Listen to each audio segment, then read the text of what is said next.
হঠাৎ করেই ঢাকা সহ পুরো বাংলাদেশ যেন রণক্ষেত্রে পরিণত হয়েছিল। রাস্তার মোড়ে মোড়ে সাপের মতো এঁকে বেঁকে চলা দীর্ঘ লাইন আর মানুষের আর্তনাদে ভারী হয়ে উঠেছিল আকাশ বাতাস।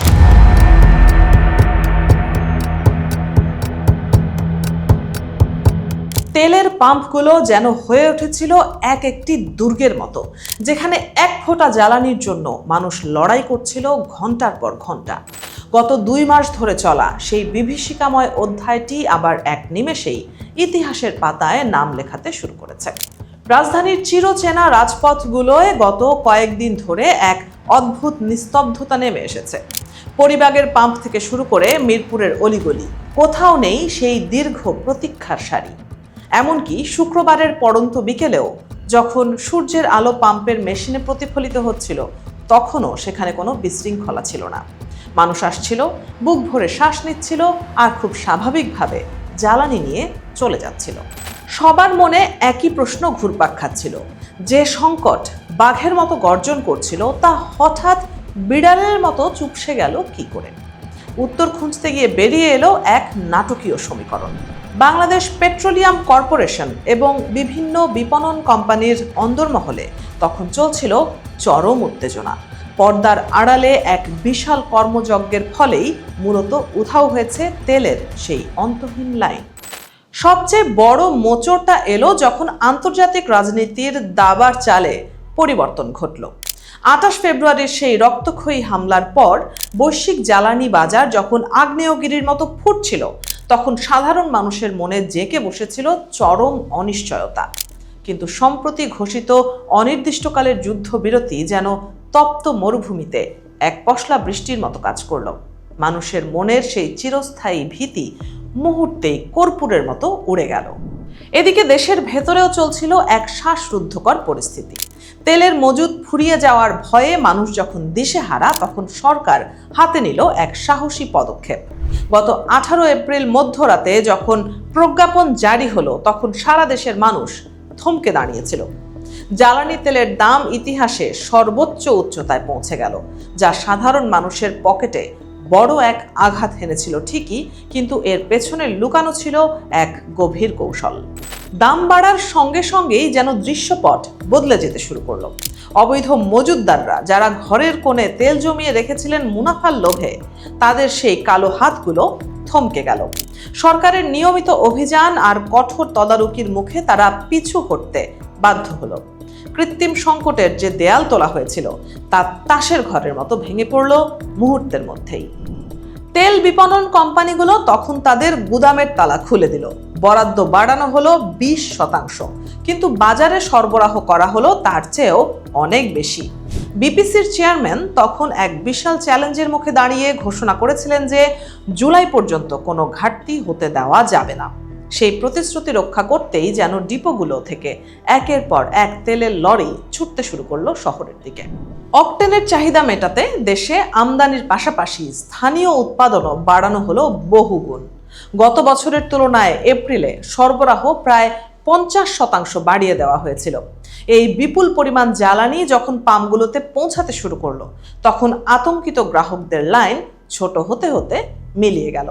মানুষ বুঝতে পারলো যে তেলের আর আকাল নেই। দর্শক, এরই মাঝে ডিজিটাল নিরাপত্তার ঢাল হিসেবে হাজির হলো ফুয়েল পাস নামক এক নতুন ব্যবস্থা। আগে যেখানে একই গাড়ি বারবার লাইনে দাঁড়িয়ে তেল সংগ্রহ করে মজুত করত, এই পাস চালু হওয়ার পর সেই সুযোগ পুরোপুরি বন্ধ হয়ে গেল। প্রযুক্তির এই ছোঁয়ায় বিশৃঙ্খলার রাজ্যে এক নতুন শৃঙ্খলা ফিরে এলো, যা পাম্পের মালিকদের কাজকে সহজ করে তুলল বহুগুণ। পাম্প মালিক সমিতির সভাপতি তখন স্বস্তির নিঃশ্বাস ফেলে বলেছিলেন যে মানুষের ভীতিই ছিল এই সংকটের সবচেয়ে বড় জ্বালানি। সেই ভীতি যখন কেটে গেল, তখন স্বাভাবিক নিয়মেই বাজারের উত্তাপ কমে এলো। তিনি আরও যোগ করেন যে তেলের সরবরাহ যদি এই গতিতে ধরে রাখা যায়, তবে আর কোনোদিন মানুষকে রোদে পুড়ে লাইনে দাঁড়িয়ে থাকতে হবে না। বিপিসির পরিসংখ্যানের পাতাগুলো উল্টালে দেখা যায় এক বিস্ময়কর তথ্য। মাত্র 10 দিনের ব্যবধানে ডিজেল ও পেট্রোলের সরবরাহ যেভাবে বাড়ানো হয়েছে তা আগে কেউ কল্পনাও করতে পারেনি। আমদানিকারকরাও নিশ্চিত করেছেন যে মে মাসের চাহিদার তুলনায় তেলের মজুদ এখন অনেক বেশি শক্তিশালী। সাগরে ভাসমান জাহাজগুলো থেকে যখন তেল খালাস হচ্ছে তখন দেশের জ্বালানি নিরাপত্তা নতুন এক উচ্চতায় পৌঁছেছে। রাজধানীর রাজপথে এখন আর তেলের জন্য কোনো হাহাকার নেই, আছে শুধু যান্ত্রিক জীবনের নিয়মিত চাকা ঘোরার শব্দ। তবে এই শান্তি যেন ঝড়ের আগের নিস্তব্ধতা না হয় সেই আশঙ্কায় আজও কাজ করে যাচ্ছে শত শত কর্মী। কারণ সবাই জানে জ্বালানি শুধু একটি তরল পদার্থ নয়, এটি একটি দেশের অর্থনীতির মূল চালিকা শক্তি। এই শক্তির প্রবাহ সচল থাকলেই সচল থাকবে কোটি মানুষের স্বপ্ন। পদ্মা, মেঘনা আর যমুনা তেলের ডিপোগুলো এখন যেন এক একটি কর্মব্যস্ত মৌচাক। সেখান থেকে প্রতিদিন হাজার হাজার টন তেল ছড়িয়ে পড়ছে টেকনাফ থেকে তেঁতুলিয়ায়। মানুষের মনে যে স্বস্তি ফিরে এসেছে তা ধরে রাখাই এখন প্রশাসনের সবচেয়ে বড় পরীক্ষা। সংকটের সেই কালো মেঘ কেটে গিয়ে এখন দেখা দিয়েছে উজ্জ্বল এক সম্ভাবনার সূর্য। যুদ্ধের অনিশ্চয়তা, চড়া দামের ধাক্কা আর ডিজিটাল নজরদারি, এই সব কিছুর মিশেলে বাংলাদেশ এখন এক স্থিতিশীল জ্বালানি পরিস্থিতির দিকে এগিয়ে যাচ্ছে।